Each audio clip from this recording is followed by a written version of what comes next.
Well, hello there. I'm Rochelle, and I have a blog called Feeding a Crowd. So it's feeding-a-crowd.com. And I'm also on Instagram, Facebook, and Pinterest, and here on YouTube. So welcome to my blog, or my vlog in this case. I come here and talk about food. I am passionate about food, gardening, and everything healthy and natural, and then not so healthy and natural because I love food and food sometimes. You know, anything that is that you everything that is too much, anything in excess is not good for you.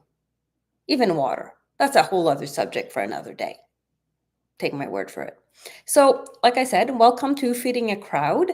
I'm happy to see you. Please say hi and thumbs up, please. YouTube likes that, and so do I. It just really helps. So today there's several things I want to touch upon, right? Because some of the time I'm pretty much talking to myself, and I don't want to be overly boring. It's fun when people interact with me, so I always like that. But let's say no one comes on, I have subjects here, right? And I was reading on. I brought three books with me. These I have three Julia Child books, and I do love them. When I was younger and with babies, I used to watch on BBC, right?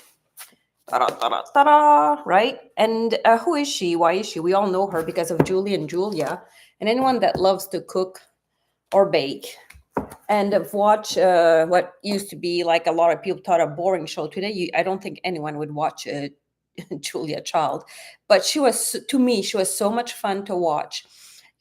She was so natural. I would sit there with my kids all snuggled against me and watch her. And it was always, first of all, she was very tall. And so everything looked small around her. And as she cooked, she always made at least one mess. It's like her hands were too big for her arms. And there was always spillage. There was always stuff like falling on the floor. And that's so real, right? I mean, who doesn't make a mess when you're cooking? Okay, a lot of people don't. I'm sure they're very meticulous. And even I am. Like, I do pre measure a lot of my food when I'm preparing a certain recipes. But invariably, you know, there's spillage, something falls. Ever drop a whole, like you don't realize it, and you're about to like sprinkle some spice and the cap comes off and everything falls into the pot? That has happened to me more than once. You have kids in the house, stuff happens, right? Or you just mean to pour a little bit of something and it all comes sloshing out and falls, Or the worst, of course, is when, you're moving across the room with eggs and several fall, and that's 15 minutes of pickup. And I don't know why I find it funny. I did not find it funny, but now I'm just, a bit older and wiser regarding spillage and messes. But that's what I liked about Julia Child. She was just perfectly imperfect. She was just so natural. She was so passionate. I actually got that from her. Like she was so passionate. I would look at her like not be perfect and think that's how you cook. And that's what you do. So here's to Julia Child. And and in this book, which is going to bring up my next topic. So in this book, she says, or use a non-stick pan, right? And she's about to cook. Let me see here. Oh, she has great menus. And I think she was about to cook something that obviously she didn't want to stick. Um, and I don't exactly cold beet and cucumber soup. Not sure about that, but I bet it's delicious. I think maybe I'll try it just to prove myself wrong. Anyway, so she says to use nonstick. And I was just thinking that in some of my kids' houses, they still have black plastic utensils. And every time I resist the urge not to take them and chuck them. I'm actually about to buy sets of like stainless steel utensils or other and just change them. Plastic is never good for us. If they remove the BPA, they're replacing with some other crap that's not good for us. And whenever we leave water a long time, it probably leaches. Now, I'm an adult, I can choose this. But for your kids, don't choose plastic.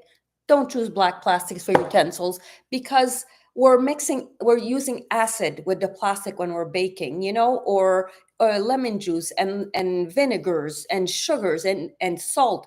And these are abrasive. Just chuck them. Get wood. I love wood.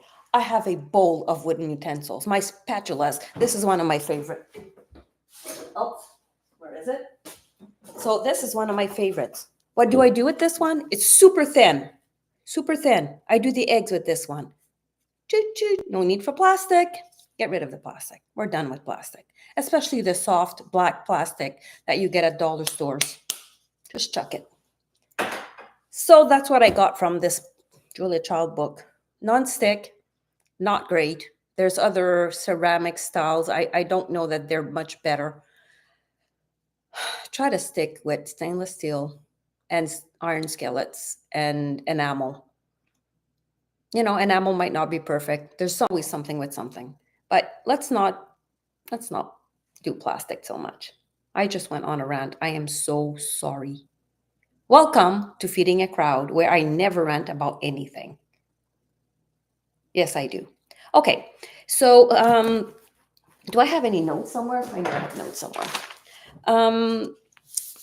I don't know that I have a discovery this week because it was a busy week. But you know what I did do with my sourdough? So I had too much discard. And it was smelling very sour. Very sour. So basically, like vinegar chips. And I love vinegar chips. I'm a happy camper. So I took just my sourdough starter. I had about, I'd say, a cup and a half of sourdough starter that smelled like this. And I didn't want to make a hard cracker. I love my hard crackers, but I wanted to make something that the younger kids could chew on. So I added herbs, plenty of fresh, actually herbs from my garden that I had, spelt flour to the mixture, and about a quarter cup of honey. And I'd say the flour I added was maybe a cup of spelt flour. And just put it on a baking sheet, white one, because I had so much. And then I cooked it for about 15 minutes at 350. It's like cake. It's so yummy and soft. So tonight I'm having this with beef tartare. But this with cheese and honey is absolutely delicious. Because it's got that tang to it, it's just very delicious. So if I was to have a discovery, it was making soft crackers with sourdough starter. It's delicious. It's good for you. There's nothing wrong with this. When I give this to the babies, they might protest at the tang, but who knows? We'll see. A lot of us drink pickle juice, right? Or lemon, whatever. So here you go.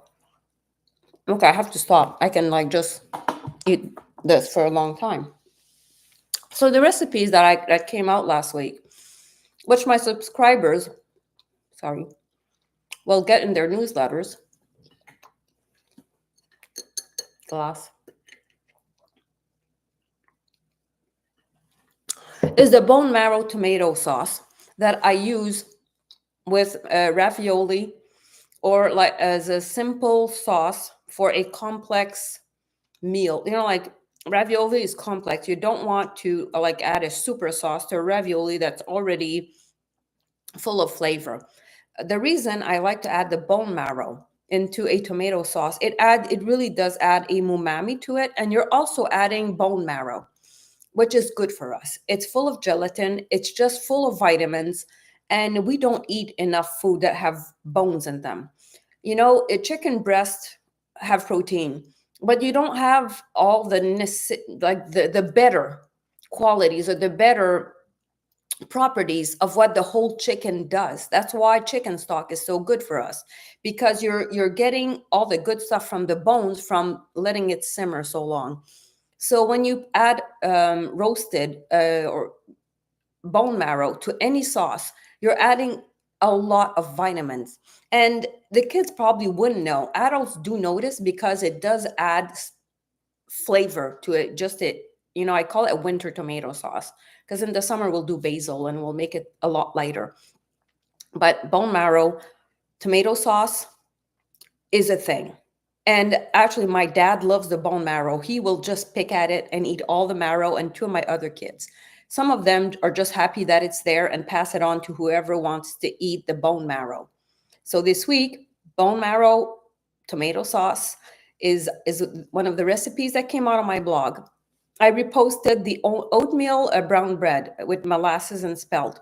It's a recipe I got from my trusty La Russicord cookbook, and um, brown flour is just white flour that they add bran to. So I tend to change the brown flour for spelt flour or use on bleach, because to me white flour that was been bleached is useless, and then you add the bran that you removed from the wheat back into it. That's a lot of processing. I rather use unbleached and add spelt flour because spelt is so good for us. And then I do add a bit of brown flour to it because it does add more nuttiness, right? So there's the three flours in that oatmeal brown bread that came out this week.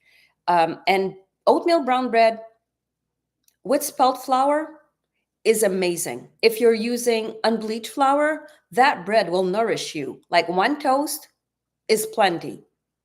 Depend who you're talking to. Some of my sons will eat two, but usually you have one toast. Actually, it's really good with molasses, maple syrup, honey, or anything. It just makes the best toast ever. And of course, when you go to Sugar Shack, it goes so well with my baked beans and ham and all that Sugar Shack loveliness of sweetness. So, yay for the oatmeal brown bread with spelt flour. So that came out this week also. Also, I posted the recipe for the cabbage, which I think came out last Saturday or Sunday. The cabbage recipe with beans. So it's a completely vegan meal. What I did not know, originally the recipe that I had honey. And I thought, like, honey. Did you know that honey is not vegan? Who can help me here? When I read that vegans don't eat honey, how can you miss out on something that's so important and good for us because you're vegan?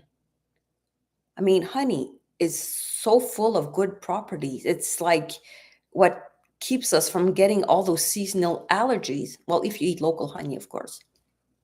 Anyone can help me? Anyways, I read that now. So I know now that you can't put honey in a vegan recipe. So what I did is I used white balsamic vinegar, reduced white balsamic vinegar, and it did the same thing. It's absolutely that recipe. I did not know that braised cabbage, how it's done, could be so delicious. Like the second day, it was even better. Just try it. Like, just try it. What I would do, let's say you're having, like the men and my boys don't always like, they come in from the cold, they worked all day, they might not appreciate a vegan recipe. So what you do then, you add sausage or ham to the bean dish. You just killed vegan. But I mean, sometimes I like vegan. Sometimes when I have visitors, I have to understand that they might not go crazy on beans and cabbage. But to me, that dish is now a favorite. It's so easy to do and it's absolutely mind blowing. So feel free to try it. And next week, sugaring off season is coming up, right, guys? Hey, guys, give me a thumbs up, give me a like. Oh, see, that's what I did. See what I can also do? The grandkids love this, by the way. There you go. I didn't do that on purpose. But please give me a thumbs up and say hi in the chat. And then, so this week, because sugaring off season, right? Le cabane à sucre is coming. I am doing cabane à sucre recipes for the next week. And then I'll jump on to do some winter recipes, but Valentine, right? Everything that's rich and decadent is coming after the next few weeks. So this week I made baked beans. And what's different about my recipe is not as sweet. I don't like overly sweet baked beans. So I do add ketchup and I do add apple cider vinegar in my recipe. And it just cuts through that sweetness. And because it's not all molasses, it's maple syrup, it's really a different kind of baked beans. It's lighter in color and absolutely, for baked beans, I like it better. I did not used to like baked beans. Now I have it because, well, I had to make it for, when you get a family sugar shack, what happens? You got to make foods that you didn't like to make as a young child, including pea soup and baked beans and What else? Oh, boiled potatoes. People want boiled potatoes. I still don't make them. I let other people bring boiled potatoes. And the a big fluffy omelet, egg omelet that I can just turn out. I like making those because they serve many people, especially when you make it in a giant skillet. So yes, so baked beans, pea soup next week, and some other nice winter recipe. Do you have any suggestions, people? Give me another thumbs up. Give me a like, please. And hi, thank you for joining. Really fun. So, as some of you know, the last few weeks I've been talking about menus.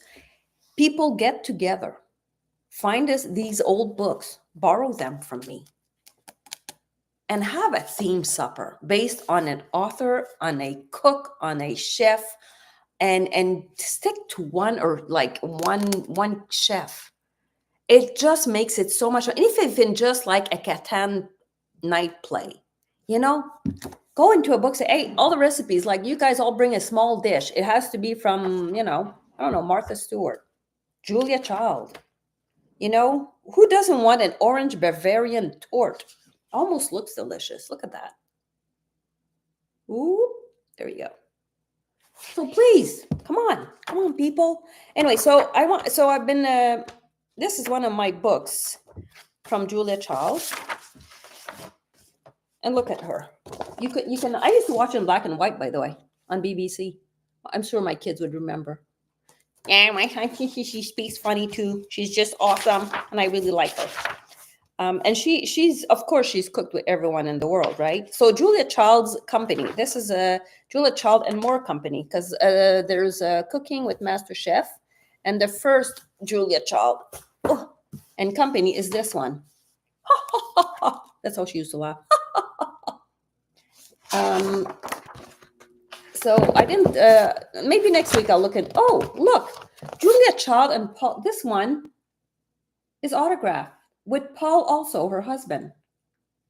I got this book on my travels somewhere. I think it was Detroit. But yes, you know that it's Paul, her husband, that created kitchen as per her tallness. I should have. Yes, we should call her instead of her grace, her tallness. And so anyway, so I was looking at as we were talking. She has, oh my God. So she called this one UFOs and Wine. That's the name of her menu. Menu for 6 people. Moule marinière, steamed mussels, hot French bread. Rock Cornish hens broiled roasted with garlic cheese and wine. Giant straw potato galette.